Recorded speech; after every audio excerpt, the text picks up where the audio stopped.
Hello everyone, তো আমি আজকে তোমাদের সাথে ভীষণ রকমের সুন্দর একটা semi fondant theme cake share করব। আর আমার মনে হয় আমি ইউটিউবে প্রথম যে এরকম ধরনের কোনো থিম কেকের ডেকোরেশন শেয়ার করছি, কারণ আমি এই ধরনের কেকের ডেকোরেশন শেয়ার করতে কাউকেই দেখিনি। তো সবার প্রথমে এখানে আমি একটা টল কেক বানিয়ে নিয়েছিলাম, মানে টল কেকের স্পঞ্জ বানিয়ে নিয়েছিলাম। আর এই স্পঞ্জের রেসিপি অলরেডি আমার চ্যানেলে আপলোড করা আছে। তো এই কেকের ডেকোরেশনটা বানানোর জন্য তোমাদেরকে কিন্তু এখানে টল কেকের স্পঞ্জই বানিয়ে নিতে হবে। তো আজকের এই স্পঞ্জটাকে আমি 3টা লেয়ারে কাট করেছি। তোমরা চাইলে এখানে 4টে লেয়ার অথবা 5টা লেয়ারেও কাট করে নিতে পারো। তবে একটা কথা সবসময় মাথায় রাখবে যে তোমরা যতগুলো লেয়ার করবে স্পঞ্জটাকে তত কিন্তু কেকের ওয়েটটা বেড়ে যাবে। আর তোমরা যারা অনেকদিন আগে থেকে আমার পরিবারের সাথে যুক্ত আছো তারা জেনেই থাকবে যে আমি স্পঞ্জে বেশিরভাগ সময় কিন্তু কালার ব্যবহার করি। এতে করে কেকের বাইরের লুকটাও যেমন সুন্দর লাগে, কেকের ভিতরের লুকটাও কিন্তু অনেক সুন্দর লাগে দেখতে। তো এই কেকটা যে দিদি আমাকে অর্ডার করেছিলেন সেই দিদি বলেন যে আমার মেয়ের জন্মদিন উপলক্ষে একটা কেক লাগবে, আর কেকটার ডেকোরেশন কিন্তু একদমই অন্যরকম হবে। তো আমার মেয়ে বই পড়তে ভীষণ ভালোবাসে, সে সারাক্ষণ পড়াশোনার লাইব্রেরি এইসব নিয়েই থাকে। তো এমন একটা থিম বানিয়ে দিও যাতে এই পুরো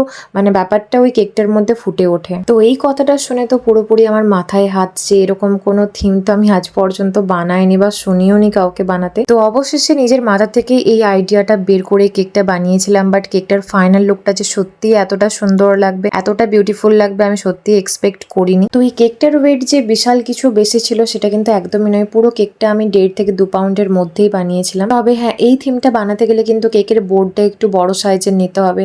আর ওই বোর্ডের এক সাইডে আমি কেকটা বানিয়েছি। আর কেকের সুন্দর ফিনিশিং নিয়ে আসার জন্য কেকে ক্রাম কোটিং করা অত্যন্ত গুরুত্বপূর্ণ একটা স্টেপ। এটাকে কিন্তু কোনোভাবেই স্কিপ করা যাবে না। তো কেকটাকে ক্রাম কোটিং করে নেবার পর আমি ফ্রিজে রেখেছিলাম মোটামুটি 15 থেকে 20 মিনিটের জন্য। খুব ভালোভাবে সেট করে নিয়েছি। তারপর এখানে আমি ফাইনালাইজিং করেছি। আর হ্যাঁ, একটা কথা বলতেই ভুলে গেছি। তো ওই দিদিটা বলেছিল যে কেকটা কিন্তু ডার্ক পিঙ্ক কালারের উপর বানাতে হবে, যেহেতু তার মেয়ের পিঙ্ক কালার ভীষণই পছন্দের। তার জন্য এখানে আমি পিঙ্ক কালারের ক্রিম দিয়ে কেকটাকে আইসিং করেছি। তোমরা চাইলে এখানে তোমাদের পছন্দ অনুযায়ী যে কোনো কালারের কেকটা বানিয়ে নিতে পারো। তো আজকের কেকটার ফ্লেভার ছিল পাইনঅ্যাপেল, আর এই কেকটার ওয়েট ছিল মোটামুটি 2 পাউন্ডের মতন। আর এই কেকটার প্রাইস আমি 1200 টাকা নিয়েছি। তোমরা তোমাদের লোকেশন অনুযায়ী টাকাটা কম অথবা বেশিও নিতে পারো। আর আমার পক্ষে যতটা পসিবল ঠিক ততটাই দিয়ে কেকটাকে ক্লিন করে নেওয়ার চেষ্টা করেছি। আর কেকটাকে আইসিং করে নেওয়ার পর আমি কিন্তু আবার ফ্রিজে রেখে দিয়েছিলাম মোটামুটি আধ ঘন্টার মতন। তারপর এখানে আমি কেকটাকে কাটিং করব। আর কেকটাকে কিন্তু খুব ভালোভাবে সেট করে নেবার পরই কাটিং করো, নাহলে কিন্তু প্রত্যেকটা লেয়ার একটা অপরের থেকে আলাদা হয়ে যাবে। তারপর কিন্তু কোনোভাবে তোমরা কেকটাকে আর নতুন করে অ্যাসেম্বল করে আইসিং করতে পারবে না। তো এই কেকটা বানানোর সময়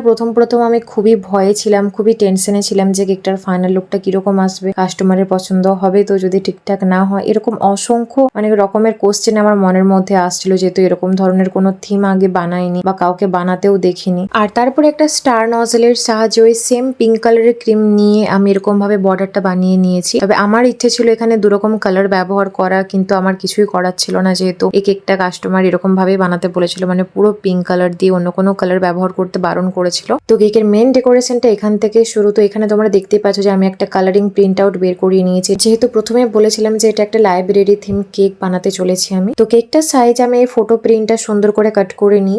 এখনই মনে হচ্ছে যেন সত্যি জলজান্ত একটা লাইব্রেরি। জানি না তোমাদের কতটা কি মনে হচ্ছে ভিডিওতে, বাট এটা অরিজিনালি ভীষণ ভীষণ রকমের সুন্দর হয়েছিল। তো তারপরে কিছু সেমি ফন্ডেন্টের আমি ওয়ার্ক বানিয়ে নিয়েছিলাম, হার্ট বানিয়ে নিয়েছিলাম। তো সেগুলো একটা একটা করে কেকটার উপর সুন্দরভাবে লাগিয়ে দিচ্ছি, যাতে কেকটা দেখতে আরো অনেক সুন্দর লাগে। আর সবার শেষে এখানে আমি লাগিয়ে দিচ্ছি কেকটার মেন আকর্ষণ, একটা গার্ল ফিগার। আর সাথে কিছু বুকস বানিয়েছিলাম, সেগুলো খুব সুন্দরভাবে অ্যাসেম্বল করে নিচ্ছি। তো ফাইনালি আমার কেকের ডেকোরেশনটা এখানেই কমপ্লিট। তো জানিও যে আজকের কেকের ডেকোরেশনটা, কেকের কালার কম্বিনেশনটা তোমাদের কেমন লেগেছে। আর ভালো লেগে থাকলে অবশ্যই একটা লাইক করে যেও। তো চলো দেখা হচ্ছে নেক্সট ভিডিওতে আবার নতুন কিছু ডেকোরেশনস এর সাথে। ভিডিওটা আমি এখানে শেষ করলাম। Bye bye.